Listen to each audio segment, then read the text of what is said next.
Hi mga ka-ladies! For today's video ay mix seafoods ang ating recipe and ito po ang ating mga sangkap.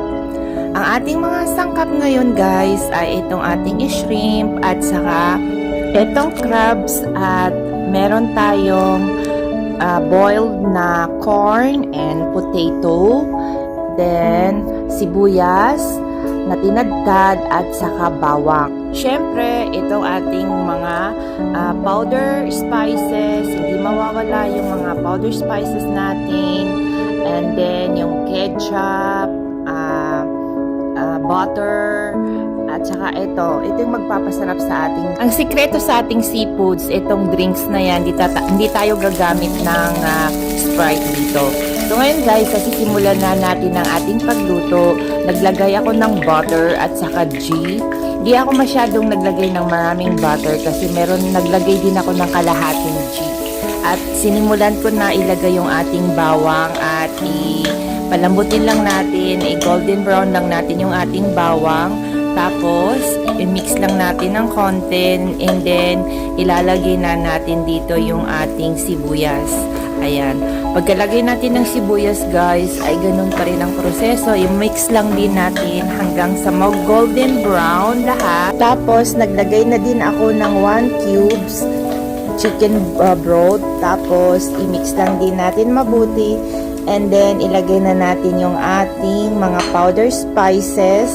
At i-mix lang din natin mabuti yan. After natin ma-mix ay maglagay tayo ng 1 tablespoon ng tomato paste.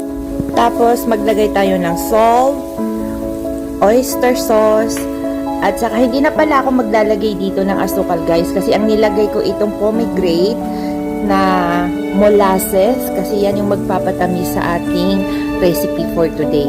I-mix lang din natin uli at pag na-mix na natin uli ay maglalagay tayo ng konting soy sauce. Dito, naglagay ako ng konting soy sauce tapos ketchup, hindi mawala yung ating ketchup. And then, pag nalagay natin lahat yan, ay i-mix lang din natin uli. At dito na ako maglalagay itong swipes na drinks. Hindi ko alam yung pronunciation, kung tama yung pronunciation ko guys. Kayo na po yung bahala. Tapos, i-mix lang din natin yan at pakuluan lang din natin, itakpan natin at i-shimmer lang din natin yan ng 5 minutes. After 5 minutes, ayan na siya guys. Okay na yung ating sauce. Ngayon, ilalagay ko na dito yung ating shrimp. Ayan. After natin yan mailagay lahat ng shrimp, i-mix lang din natin lahat.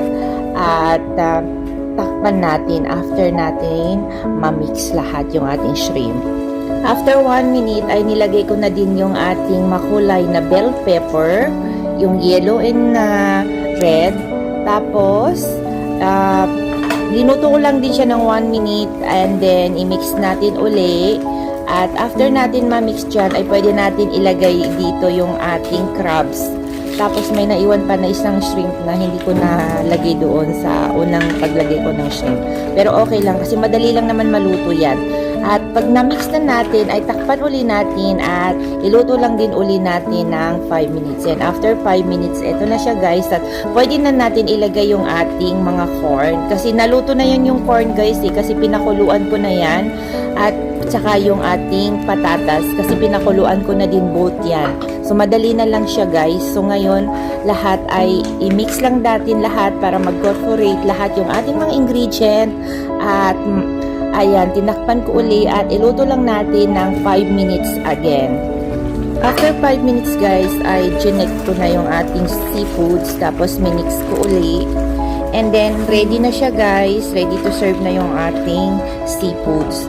So, ready na to serve ang ating seafood. So, yun lang. Dito nagtatapos ang aking recipe for today. Sana nagustuhan niyo po itong recipe ko. Napakadali lang.